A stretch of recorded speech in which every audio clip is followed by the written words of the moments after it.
Hello मेरे प्यारे बच्चों। तो लो मैं हाजिर हो गया एक नए चैप्टर के साथ। Chemistry teacher Umesh sir. ये जो चैप्टर है मेरे प्यारे बच्चों, देखो मैं आपको समझाता हूँ। वैसे बहुत सारे बच्चों को डर लगता है किससे, ऑर्गेनिक से। तो ऑर्गेनिक में आपको क्या करना है, अभी फिलहाल जो हम लोग चैप्टर पढ़ने जा रहे हैं वो है हेलो एल्केन्स एंड एरीन्स। मतलब halo alkanes and halo arenes.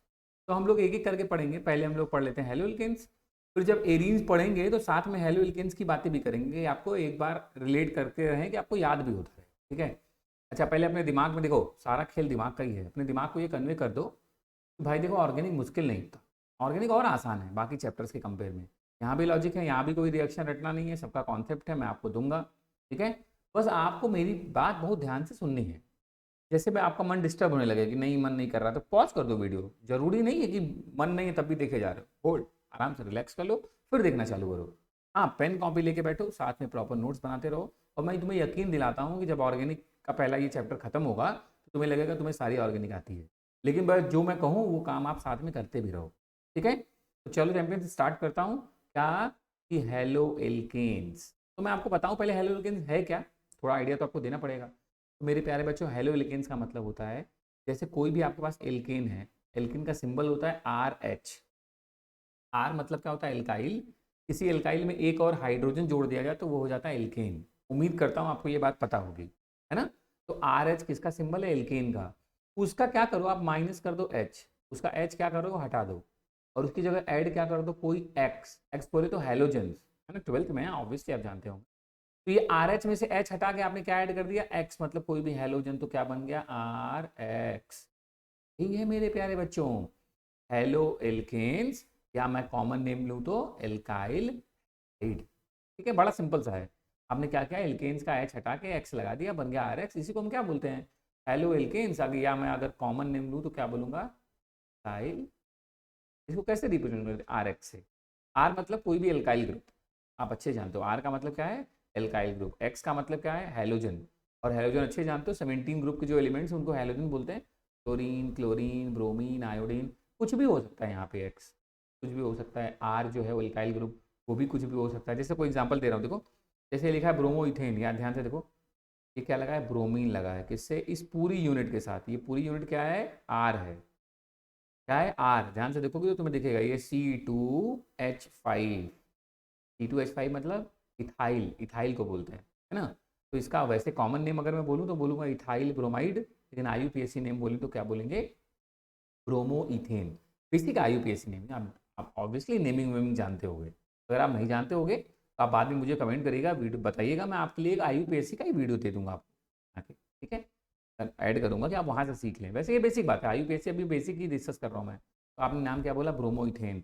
लेकिन आपको ये ना लगे कि बड़ा आसान है IUPAC, मतलब आपको थोड़ी प्रैक्टिस करनी पड़ेगी, क्योंकि MCQs में ये क्वेश्चन पूछे जाते हैं। आपको कोई कंपाउंड देके कहेगा इन चारों में बताइए उसका IUPAC नेम क्या है।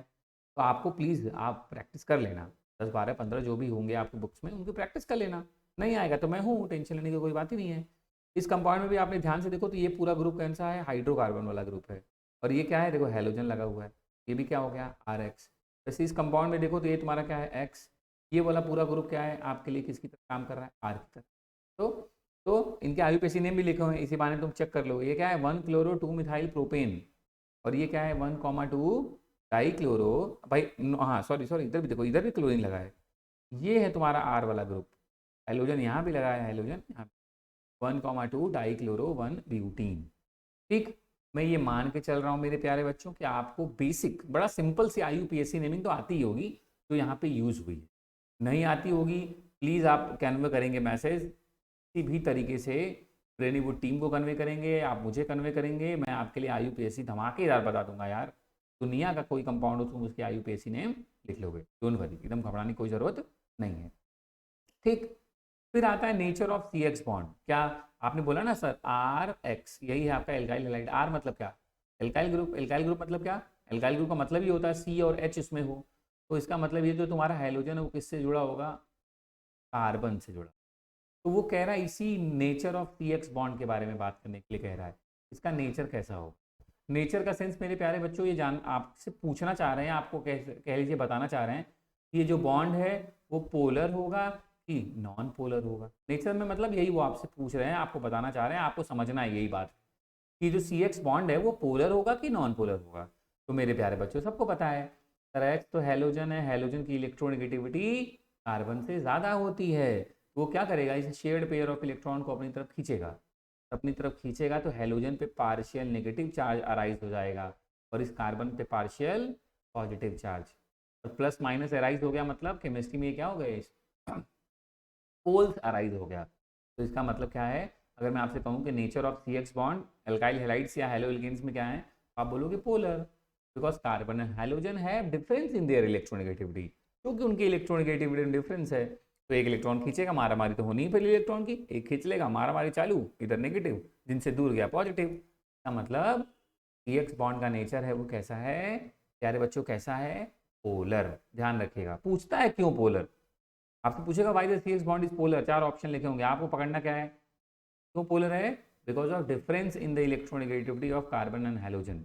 या लिखा हो सकता है हेलोजन है मोर इलेक्ट्रोनेगेटिविटी देन कार्बन, है ना, कुछ भी, मतलब आप अपने पॉइंट को समझ लीजिए, आपसे पूछेगा तो क्या पूछेगा।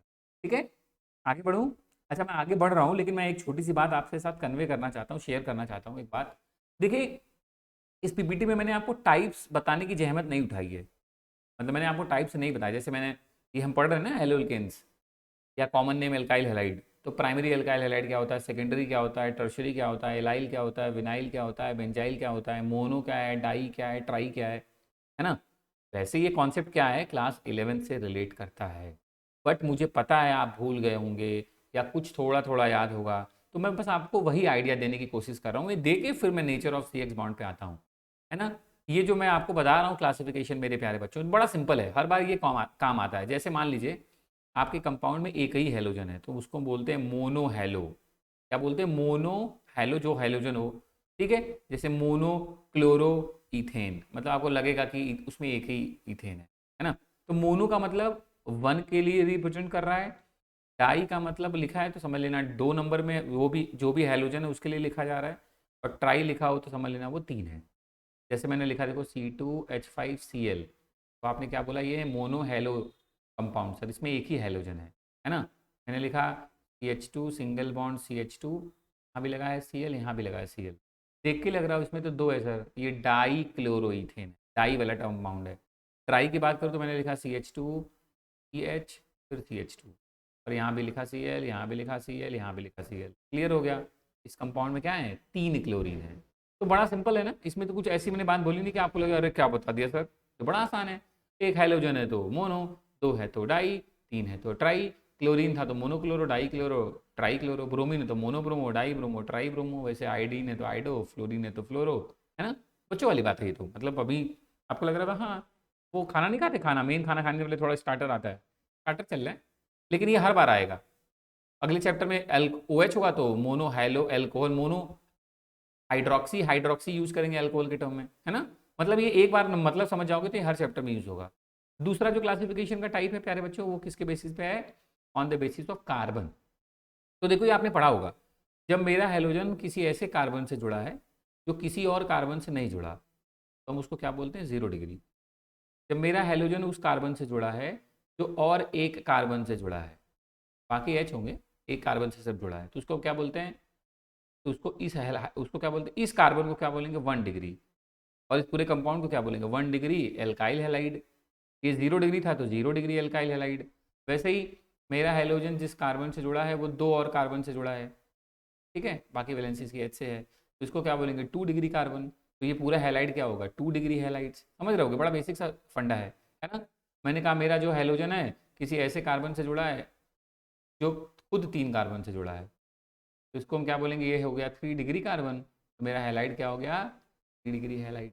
तो ये भी जहन में प्लीज़ रखें, आसान था, क्लास बात प्रीवियस क्लासेस की थी, मैंने एक बार आपको कॉन्सेप्ट दिया कि आपके दिमाग में बात घुस जाए, है ना, कि अगर primary carbon, secondary carbon, tertiary carbon के बेसिस पे ही हेलाइड्स के नाम रखे गए हैं, 1 degree halides alkyl halide, 2 degree alkyl halide, 3 degree alkyl halide, ठीक है। बड़ा सिंपल सा कॉन्सेप्ट है, कोई एक्स्ट्रा मतलब दिमाग में तुम्हें नहीं लग रहा कि क्या हो गया, कोई नई बात बता दी सर ने क्या, नहीं, 0 डिग्री, 1 डिग्री, 2 डिग्री, सिंपल है। आप चाहो तो खुद भी एक बार पॉज करके रोक के देख लो, है ना, कोई बड़ी बात तो है नहीं।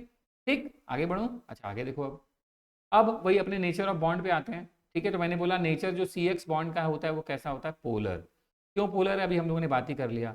क्योंकि बॉन्ड पेयर जो इलेक्ट्रॉन्स हैं उसकी एक्स की इलेक्ट्रोनेगेटिविटी ज़्यादा होने से वो अपनी तरफ खींच लिया है तो पार्शियल नेगेटिव, और पड़ोसी वाले भैया पे क्या हो गया पार्शियल पॉजिटिव, इसलिए इनको हम क्या बोलते हैं कि ये बॉन्ड्स कैसे हैं, पोलर। ठीक, स्ट्रक्चर की बात करें तो यार इसमें कौन सी बड़ी बात है, स्ट्रक्चर इसलिए ऐसा बनाया गया है आपको दिखाने के लिए कि कार्बन देखो सिंगल बॉन्ड के थ्रू है, तो ऑर्गेनिक में मैंने आपको बताया है कि सिंगल बॉन्ड मतलब sp3 हाइब्रिडाइज, डबल बॉन्ड मतलब sp2 हाइब्रिडाइज, ट्रिपल बॉन्ड मतलब sp हाइब्रिडाइज। ठीक, तो आपने पता है सिंगल बॉन्ड से जुड़ा एल्काइल हैलाइड में तो sp3 हाइब्रिडाइज है, इसलिए स्ट्रक्चर आपको देख के देखो कैसा लग रहा है, और कोई लोन पेयर भी नहीं है ना, कार्बन के ऊपर 4 ही बॉन्ड होते हैं, देखो 4 ऐसे बढ़ के जुड़ा हुआ है, स्ट्रक्चर आपको कैसा लग रहा है, टेट्राहाइड्रल टाइप का लग रहा है ना, टेट्राहाइड्रल टाइप का लग रहा है। हाँ, तो स्ट्रक्चर समझ लीजिए sp3 हाइब्रिडाइज्ड है तो ऑब्वियसली टेट्राहाइड्रल टाइप का स्ट्रक्चर होगा। एक्स का मतलब इनमें से कुछ भी हो सकता है, आप अच्छे से जानते हो। आपको लग रहा होगा ये डाइपोल मोमेंट क्या लिखा है, तो मेरे लाल सबने पढ़ा है, डाइपोल मोमेंट होता है म्यू, एक वेक्टर क्वांटिटी है इसलिए एरो के साथ रिप्रेजेंट कर रहे हैं, क्या होता है क्यू इंटू डी, है ना। इन दोनों पे जो चार्ज है सिमिलर ही होगा, मैग्नीट्यूड सिमिलर होगा, बस साइन अलग अलग होगा, क्योंकि इसी इलेक्ट्रॉन की वजह से तो है मेरे प्यारे बच्चों, इसी इलेक्ट्रॉन के लेने की वजह से इस पर नेगेटिव है, यही इलेक्ट्रॉन दूर जाने की वजह से इस पर पॉजिटिव है, तो साइन अलग अलग होगा लेकिन क्यू का जो मैग्नीट्यूड होगा वो क्या होगा, एक ही होगा। और डी क्या है, इनके बीच का डिस्टेंस। तो सिंपल है, अगर आपसे कोई डाइपोल मोमेंट के बारे में पूछे तो आप अंदाज़ा लगा सकते हैं क्यू इंटू डी से, किसका ज़्यादा होगा किसका कम होगा, आप अंदाज़ा प्रॉपरली लगा सकते हैं। ठीक है, अच्छा, आपको लग रहा होगा हाँ ये तो बड़ा आसान हो गया, फिर टेंशन क्या है, टेंशन है मेरे लाल, मैं तुम्हें दिखा रहा हूँ, एक लोचा है, वही तो मैंने कहा। डाइपोल मोमेंट जो CH3Cl का होता है वो ग्रेटर देन है CH3F। जो डाइपोल मोमेंट है CH3Cl का वो किससे ग्रेटर होता है, CH3F से, मतलब मिथाइल फ्लोराइड का डाइपोल मोमेंट मिथाइल क्लोराइड के डाइपोल मोमेंट से ज़्यादा नहीं होता, कम होता है, CH3Cl का ज़्यादा है और CH3F का कम है। सवाल ये है कि ऐसा क्यों हो गया सर, मैंने अभी आपको बोला डाइपोल मोमेंट मतलब चैंपियंस Q इंटू डी, तो Q चलो अगर मैं मिथाइल फ्लोराइड में बोलूँ तो यार ये जो लेंथ है ना वो कम होगी, क्यों कम होगी, ये देखो भाई कार्बन भी छोटा है फ्लोरीन भी छोटा है, इनके बीच में आपस में कोवेलेंट बॉन्ड बना तो डिस्टेंस क्या होगी, कमी तो होगी, है ना, इसके न्यूक्लियस से इससे न्यूक्लियस की डिस्टेंस। लेकिन क्लोरीन की टर्म में क्या है, कार्बन ये और ये क्लोरीन है, देखो बड़ा हो गया ना थोड़ा सा फ्लोरीन से, ये जो डिस्टेंस आप नोटिस करो, ये बॉन्ड लेंथ क्या हो गई, बड़ी हो गई, बॉन्ड लेंथ क्या हो गई, बड़ी हो गई, तो डी की वैल्यू बड़ी है इसीलिए क्या हो गया, क्यू इंटू डी का टोटल मैग्नीट्यूड बढ़ गया, क्योंकि चार्ज में ज़्यादा फर्क नहीं होता फ्लोरीन एंड क्लोरीन में, है ना, क्यू में ज़्यादा फर्क होना नहीं है, तो इस वजह से डी बढ़ने की वजह से क्या हो गया, CH3Cl का डाइपोल मोमेंट CH3F से ज़्यादा हो। इतना आसान है, इसमें इतना टेंशन लेने की जरूरत नहीं है। ठीक है, यही बात यहाँ पे लिखी हुई है, आपको साफ साफ दिख रहा होगा कि हाँ sir partial charge and bond length, तो बॉन्ड लेंथ ऑब्वियसली क्लोरीन वाले में ज़्यादा था, आपने समझा ही दिया, क्योंकि साइज बड़ा हो रहा है तो बॉन्ड लेंथ बड़ा ही होना है, इस वजह से ये ज़्यादा। ठीक है, आसान है। अच्छा, अब सीधे हम कहाँ पे आ गए, method of preparation of alkyl halide. अब हम एल्काइल हैलाइड बनाएं कैसे, हम उसके बारे में बात करें कि हम एल्काइल हैलाइड को प्रिपेयर कैसे करें। तो आसान है मेरे लाल, आप लोग घबराना नहीं, एकदम आराम आराम से सुनो। जो पहला तरीका है वो है एल्काइल हैलाइड बनाने का, कह रहा है हैलोजिनेशन ऑफ एल्केन। देखो ऑर्गेनिक अपने बारे में खुद बताता है, आप हेडिंग से रिएक्शन लिखना सीखना, सिर्फ आपको हेडिंग याद हो आप पूरी रिएक्शन लिख सकते हो, यही कॉन्सेप्ट है, यही समझो तुम, आपको हेडिंग याद हो और आप पूरी रिएक्शन लिख लो, यही तो तुम्हें सिखाना है मुझे। तुम्हारा आप लोग के दिमाग में क्या है प्यारे बच्चों, क्या ऑर्गेनिक रटनी पड़ेगी है, ऐसा कुछ नहीं है ना, कोई फालतू बात दिमाग में मत रखो, हेडिंग्स पकड़ो, वही तुम्हें सारा खेल सिखा देगा। ठीक, मैं सिखा रहा हूँ, ध्यान सुनना। कह रहा है halogenation of alkane, alkane sir आपने बोला था RH, हेलोजिनेशन मतलब हेलोजन फेंक के मारना, अरे हेलोजन ऐड करना, हेलोजिनेशन। ठीक है, एल्केन है ये, दिमाग लगाना, ये तो एल्केन है, प्रीवियसली हमने पढ़ा था, एल्केन हमेशा कौन सी रिएक्शन देते हैं, सब्सटीट्यूशन। एल्केन कौन सी रिएक्शन फेवर्ड करते हैं, सब्सटीट्यूशन रिएक्शन। इसका मतलब सर आसान हो गया, ये H हटेगा, ये X आके लग जाएगा, बन जाएगा RH, और वहाँ से निकला हुआ H और बचा हुआ एक X मिलके क्या बना लेंगे, H ना। कितना आसान लग रहा है यार, बड़ा आसान है यार। एल्केन में आपने हेलोजन ऐड किया, हेलोजन ऐड किया इसलिए नाम रखा है हेलोजिनेशन, एल्केन में किया तो एल्केन मोस्टली सब्स्टिट्यूशन देते हैं, तो सिंपल क्या हुआ, एक्स ने इनसे बोला चलो निकल लो, एक्स एच निकल लिए, एक्स जाके लग गया, बन गया RX और निकल लिया HX। अब इस रिएक्शन में मेरे प्यारे बच्चों दो कहानियां हैं जो मैं आपको जरूर बताना चाहूंगा। पहली कहानी कह रही है ना कि अगर आप चाहते हो कि रिएक्शन यहीं पर रुक जाए, मोनो हेलो कंपाउंड ही बने, देखो आपने क्या नोटिस किया, एक ही हेलोजन लगा है, मोनो हेलो कंपाउंड, तो आपको क्या करना पड़ेगा, आर एच एक्सिस में लेना पड़ेगा। कि अगर आप चाहते हो कि रिएक्शन एक ही बार के बाद रुक जाए और आपको मोनो हेलो कंपाउंड ही ऑब्टेन्ड हो, तो आपको एल्केन क्या लेना पड़ेगा, एक्सेस में। और दूसरी कंडीशन क्या कह रहा है, अगर हेलोजन एक्सेस में होगा, अगर ये हेलोजन क्या होगा, एक्सेस में होगा, तो मेरे प्यारे बच्चों ये रिएक्शन एक ही स्टेप में नहीं रुकेगी, ये रिएक्शन और बढ़ेगी। जब तक सारे एच को हटा के एक्स हर बार हटाता जाएगा, जब तक सारा एच ना हटे वो रिएक्शन होती रहेगी। जैसे मैं तुम्हें एग्जांपल देता हूँ, है ना, पहले कॉन्सेप्ट पकड़ लेना। एल्केन ज़्यादा होगा तो रिएक्शन एक ही स्टेप के बाद रुक जाएगी, हेलोजन ज़्यादा होगा तो लास्ट तक जाएगी जब तक सारा एच ना सब्सटीट्यूट हो जाए। अभी लास्ट तक का मतलब क्या है, रिएक्शन कैसे हो रही है, मैं तो आपको समझा, ठीक है, क्लियर है। ये किसका एग्जाम्पल है, सब्सटीट्यूशन का। ठीक, एमसीक्यू में पूछने जाने के बहुत ज़्यादा चांसेस हैं कि सब्सटीट्यूशन में भी किसका एग्जाम्पल है। सब्सटीट्यूशन भी तीन तरीके का होता है, free radical substitution, electrophilic substitution और न्यूक्लियोफिलिक सब्सटीट्यूशन। ठीक है ना, इलेक्ट्रोफिलिक और न्यूक्लियो, इनमें से कौन सा है, तो भैया प्यारे बच्चों एल्केन का जो हेलोजिनेशन है, it is an example of free radical substitution. किसका एग्जांपल होता है, फ्री रेडिकल सब्सटीट्यूशन का। ध्यान से अपनी बात, मेरी बात जहन में रख लीजिए। तो हम लोग क्या करने जा रहे हैं, पहला मेथड एल्केन, एल्केन से एल्काइल हैलाइड बनाने जा रहे हैं। रिएक्शन ये है कि आर एच है, एक्स टू फेंक के मार दिया आपने, बन गया आर एक्स और निकल गया एच एक्स। ये रिएक्शन किसके प्रेजेंस में होती है, सनलाइट। ये सनलाइट ही है जो फ्री रेडिकल बनाता है, इसलिए इस रिएक्शन का नाम क्या है, फ्री रेडिकल सब्सटीट्यूशन। ठीक है, क्या है, फ्री रेडिकल सब्सटीट्यूशन। इसके बारे में और बातें क्या बोलूँ, आपने बोला सर फ्री रेडिकल सब्सटीट्यूशन है तो वही मैकेनिज्म फॉलो करेगा, ठीक है सर, एक बात और भी तो लिखी है, it is an oxidation reaction. Sir ये मेरे को समझ नहीं है, ऑक्सीडेशन कैसे हो गया, तो मेरे प्यारे बच्चों आपने पढ़ा तो है, किसी भी रिएक्टेंट में एडिशन ऑफ इलेक्ट्रोनेगेटिव एलिमेंट्स जो कहलाता है वो कहलाता है ऑक्सीडेशन, है ना, और addition of electropositive elements कहलाता है रिडक्शन। तो ये एक्स क्या है, हेलोजन क्या है, एक इलेक्ट्रोनेगेटिव एलिमेंट ही तो है, आपने इसमें ऐड किया, इसीलिए इसको हम कहते हैं कि it is a type of oxidation reaction. ठीक है, जैसे मैं तुम्हें एग्जांपल दूं, देखो तुम समझोगे। मैंने कहा अगर मैं CH4 में क्या ऐड करूं, Cl2 ऐड करूं in presence of H new, है ना, क्या टेम्परेचर रखा जाए, तो अगर रिएक्शन एक ही बार जाए, क्या बन जाए, CH3, एक H हटा के Cl लगे, देखो CH3Cl, और यहाँ से निकला हुआ H, बचा हुआ HC। तब समझ लेना एक ही स्टेप में अगर रिएक्शन हो रही है, इतने पर रुक गई है, तो समझ लेना कि आपका एल्केन एक्सिस में है। लेकिन मेरे प्यारे बच्चों अगर क्लोरीन एक्सिस में हुआ, ध्यान से सुन लो, वैसे रिएक्शन आप प्रीवियसली पढ़े भी होगे, फिर भी मैं बता दूं कि अगर क्लोरीन एक्सिस में हुआ तो ये तब तक रिएक्शन इनके साथ करेगा जब तक सब H ना हट जाए, तो सारा H हट के Cl लग जाएगा, तो देखो रिएक्शन में क्या बन जाएगा, CCl4, और 4 H वहाँ से निकल के ये 4 टाइम्स Cl भी बचा रहेगा, इनके साथ मिलकर क्या बना लेंगे, 4 टाइम्स। ये मैंने ओवरऑल रिएक्शन एक बार में लिख दी, लेकिन ये रिएक्शन स्टेप वाइज बढ़ेगी। पहले बनेगा, एक पहले हटेगा तो बनेगा CH3Cl, फिर एक और H हटेगा तब क्या बनेगा, CH2Cl2, एक और H हटेगा, CH3 CHCl3 बनेगा, और लास्ट में सारा H हट जाएगा तो बन जाएगा 4, है ना। तो ध्यान रखना, ये आपसे पूछता है बहुत बार, दिमाग में रखिएगा इस बात को। ठीक है प्यारे बच्चों, ठीक है, आसान है, उम्मीद करता हूँ आपको कोई तकलीफ नहीं होगी। जो मैकेनिज्म है इसकी, फ्री रेडिकल सब्स्टिट्यूशन रिएक्शन की मैकेनिज्म क्या है, तो मैं आपको कोई तकलीफ नहीं देना चाहता, मैं चाहता हूँ आपको एकदम हलवा जैसा लगे, ऐसा लगे कि बड़ा आसान है भैया मेरे।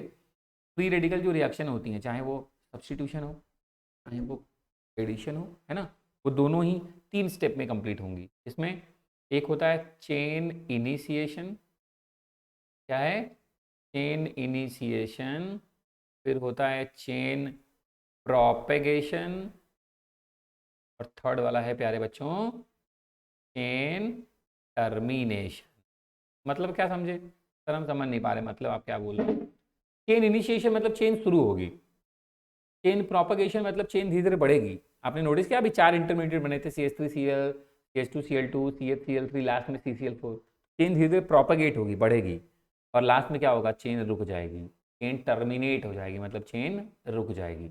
अगर मैं तुम्हें ओवरऑल एक बार में समझाऊं ना बच्चों वाला, मतलब कि तुरंत तुम समझ जाओ, तो देखो चेन शुरू कब होगी, रिएक्शन का नाम क्या है, फ्री रेडिकल सब्स्टिट्यूशन।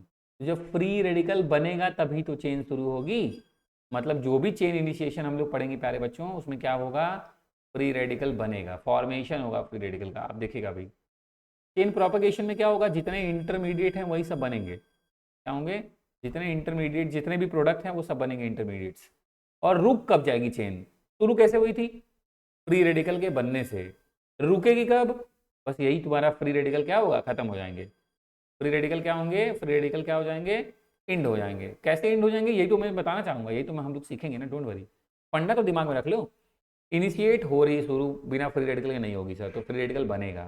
प्रोपगेशन में जो भी डिफरेंट प्रोडक्ट्स हैं वो बनेंगे, टर्मिनेशन में फ्री रेडिकल ही खत्म हो जाएंगे, तो रिएक्शन अपने आप रुक जाएगी। है ना फंडा बड़ा क्लियर, दिमाग में अपने रखो तो तुम्हें अपने आप समझ में आने लगेगा कि अरे हाँ ऐसे तो रिएक्शन होगी। तो चेन इनिशिएशन में क्या होता है, फ्री रेडिकल बनता है मेरे प्यारे बच्चों, ध्यान से सुनना। ये तुम्हारा Cl2 था, उसमें Cl टूट जाते हैं होमोलिटिक बॉन्ड फ्यूजन से। आपको प्रीवियस क्लासेस में पढ़ा होगा तो याद आएगा कि फ्री रेडिकल कैसे बनते हैं, जब बॉन्ड फ्यूजन कैसा होता है, होमोलिटिक बॉन्ड फिजन। ऐसा होता है homolytic bond fission. Bond fission मतलब टूटेगा कैसा, होमो मतलब बराबर, लिटिक मतलब टूटेगा, बराबर बराबर टूट जाएगा। सीएल और सीएल के बीच में एक बॉन्ड बना था, एक इलेक्ट्रॉन इनका था, एक इलेक्ट्रॉन इनका था, और ये कैसा टूटा, इक्वल, इक्वल डिस्ट्रीब्यूशन हो गया। तो हमें क्या मिले, दो क्लोरीन मिले अपने अपने इलेक्ट्रॉन लेके, सातवां वाला इलेक्ट्रॉन लेके, भाई शेयरिंग करके 8-8 होके नोबल गैस की तरह बनने की कोशिश कर रहे थे। अब अपना अपना एक एक इलेक्ट्रॉन लेके निकल लिए हैं, तो मैं कह रहा हूँ 2 सीएल मिला अपना अपना इलेक्ट्रॉन लेके। तो ये इनिशिएशन देखो क्या बना, फ्री रेडिकल बना। अब क्या होगा, चेन प्रोपेगेट होगी, बढ़ेगी, अपने तुम्हारे इंटरमीडिएट्स बनेंगे। सोच के देखो, अभी थोड़ी देर पहले मैंने रिएक्शन लिखा था तो क्या लिखा था, मैंने लिखा था CH4 + Cl2, तो तुमने पहले स्टेप पे क्या बनाया था, तुमने कहा था CH3Cl, भाई एक H हट के एक Cl लग गया, HCl।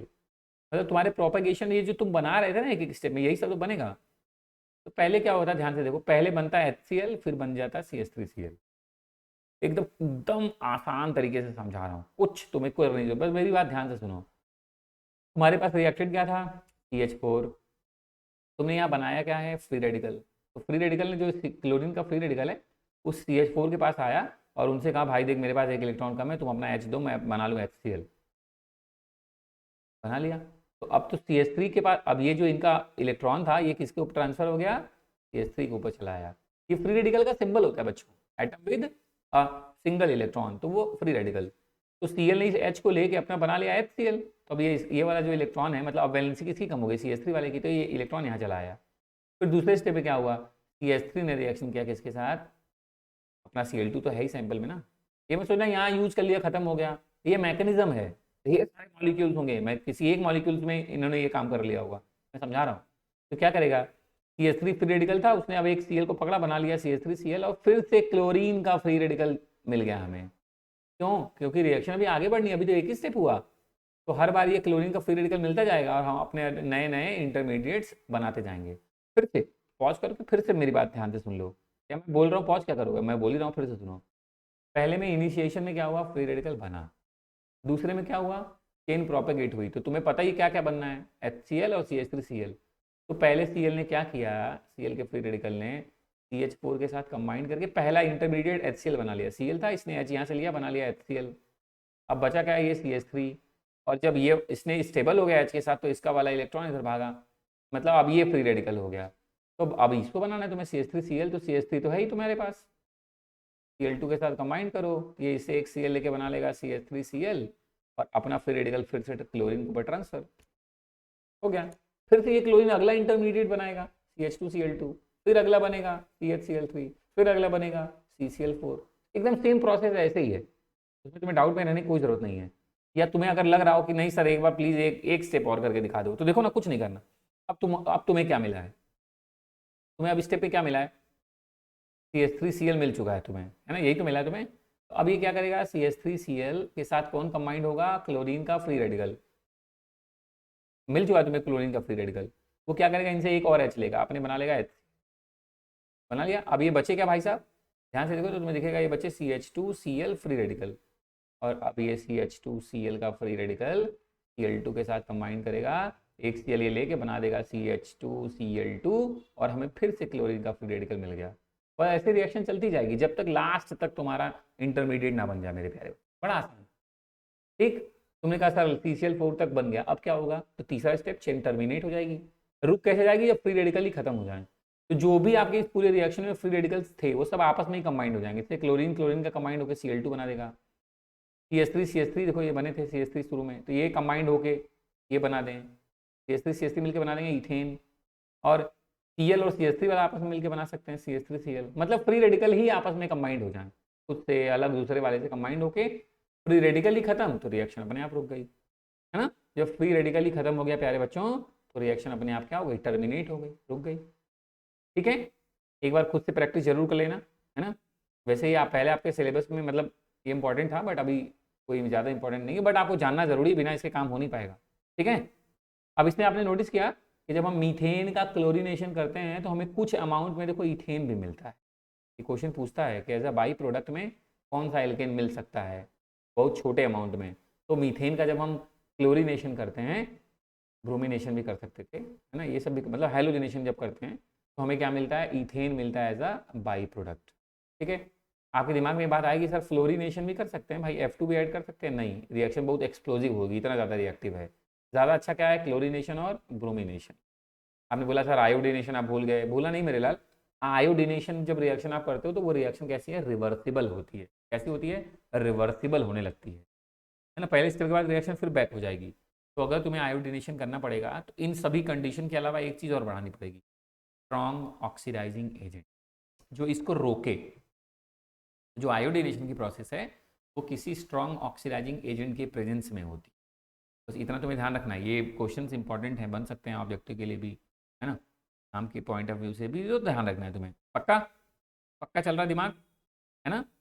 जब भी डाउट हो रोक के हम एक बार फिर से देख लिया करो, उसमें बहुत बड़ी बात नहीं है। ठीक है, तो आपने क्या बोला कि जब हम वही बात जो ऊपर मैंने तुमसे बोला था कि जब CH4 को ट्रीट करेंगे एक्सेस Cl2 से तो प्रोडक्ट क्या बनेगा, Cl4। और अगर CH4 ही एक्सेस होगा तब क्या बनेगा, एक ही स्टेप में रिएक्शन होगी।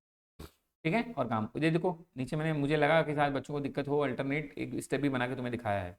CH2Cl2 है, जो ऊपर मैंने तुम्हें दिखाया वही नीचे लिखा है, कंफ्यूज मत हो जाना ये क्या आ गया, है ना, वही सेम बात है, घबराने की जरूरत नहीं है। ठीक है, ठीक है प्यारे बच्चों, तो आपने क्या नोटिस किया कि अगर हेलोजन एक्सेस होगा तो मोनो डाई ट्राई टेट्रा सब मिलेंगे, मिक्स ऑफ प्रोडक्ट मिलेंगे। लेकिन अगर तुम्हें सिर्फ मोनोक्लोरोनेटेड प्रोडक्ट चाहिए तो तुम्हें क्या लेना पड़ेगा, एल्केन्स एक्सेस।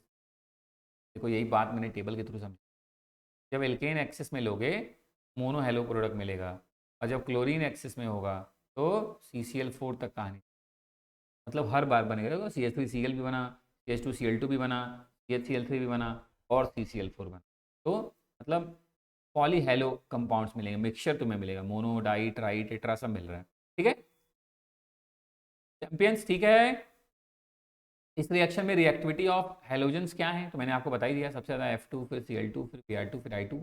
लेकिन फ्लोरीन वाली रिएक्शन क्या होती है, वायलेंट एंड एक्सप्लोजिव, इसलिए हम ये करते ही नहीं। अच्छी कौन सी है, क्लोरीन एंड ब्रोमीन वाली बेस्ट है, यही हम बढ़िया रिएक्शन करते हैं, क्लोरीनेशन एंड ब्रोमिनेशन। आयोडीनेशन से क्यों भगते हैं हम, क्योंकि ये रिवर्सिबल होती है और स्लो। लेकिन अगर तुम चाहते हो कि करें, देखो ये रिएक्शन हो रही है, रिवर्सिबल हो जा रही है, इसी रिएक्शन को तुमको रोकना है तो तुम क्या करोगे, स्ट्रॉन्ग ऑक्सीडाइजिंग एजेंट ले लेना, है ना, HNO3 H3PO4 HiO4 ये सब ले लेना। तो ये क्या होगा, रिएक्शन का रिवर्सिबल नेचर खत्म हो जाएगा और रिएक्शन आगे बढ़ने लगेगा। तो बस स्ट्रॉन्ग ऑक्सीडाइजिंग एजेंट के प्रेजेंस में रिएक्शन आगे बढ़े। ठीक है, ठीक है प्यारे बच्चों, ये ये था आपका पहला क्या, कि आप एल्केन का हेलोजिनेशन करके बनाने जा रहे हैं। ठीक है, नीचे कुछ एग्जांपल्स देखो, इसमें सब में मोनो हेलो प्रोडक्ट बना है, देखो एक बार के बाद रुक गया है, इसमें भी देखो H हटा Cl लग गया, एक बार के बाद रुक गया है, एकदम आसान है। साइक्लोहेक्सेन था, इसमें भी क्या हुआ, एक H हट के Br लग गया, साइक्लोहेक्साइल ब्रोमाइड एक के बाद रुक गया है। मतलब सब में क्या बना है, मोनो हेलोजन प्रोडक्ट बना है। इसका मतलब समझ रहे हो, इसका मतलब समझ रहे हो, हर बार जो तुमने लिया मीथेन, यहाँ पे लिया इथेन, यहाँ पे साइक्लोहेक्सेन, ये एक्सेस में है, फिर रिएक्शन एक ही स्टेप के बाद रुक गई। ये पहला मेथड था क्या, हेलोजिनेशन ऑफ। ठीक है, अब हम लोग बात करेंगे दूसरे मेथड के बारे में, चैंपियंस क्या है, रिएक्शन विद SO2Cl2। कंफ्यूजन में मत रहना, दो कंपाउंड होता है, एक होता है SOCl2 ये थायोनिल क्लोराइड, एक होता है SO2Cl2 ये क्या होता है, सल्फ्यूरिल क्लोराइड। फिर से SOCl2 क्या है, थायोनिल क्लोराइड, SO2Cl2 क्या है, सल्फ्यूरिल क्लोराइड। तो कह रहा है जब सल्फ्यूरिल क्लोराइड के साथ रिएक्शन होगा तब क्या होगा, तो बड़ा आसान है, बहुत टाइम टेकिंग नहीं। तो भाई जब तुम्हारा एल्केन ने रिएक्शन किया SO2Cl2 के साथ, मेरा मोटिव क्या है, हमें एल्काइल हैलाइड ही तो बनाना है। फिर से वही, ये Cl क्या करेगा, H को हटाएगा, बना लेगा RCl, ये H निकला, बचे हुए एक Cl के साथ बना लिया HCl, और ये SO2। हाँ साहब, तुम्हें कोई टेंशन नहीं है भाई, होना तो सब्सटीट्यूशन था ही। R ने क्या किया, ये Cl ने क्या किया, इस H को हटा के एक Cl लग गया RCl, एक Cl अभी बचा, निकला हुआ H मिलकर बना लिया HCl और SO2। ठीक, मतलब तुम एल्केन को हैलोजिनेशन करके तो बना ही रहे थे अभी ऊपर, आप सल्फ्यूरिल क्लोराइड से ट्रीट करके भी एल्काइल हैलाइड बना। सल्फ्यूरिल क्लोराइड का स्ट्रक्चर देखो यहाँ मैंने बना दिया, आराम से देख लो बिना टेंशन, SO2Cl2, मैंने डबल बॉन्ड या कोऑर्डिनेट बॉन्ड भी कर सकते हैं, आप जानते हो गए आई होप। ठीक है, ये दूसरा मेथड था। ठीक है मेरे प्यारे बच्चों, ठीक, कुछ और मेथड्स के साथ, इतना एक बार पढ़ के एक बार रिवाइज कर लीजिए, कुछ और मेथड के साथ आपसे मिलते हैं नेक्स्ट वीडियो में। तब तक अपना ख्याल रखिए, खुदा हाफिज़, जय श्री राम।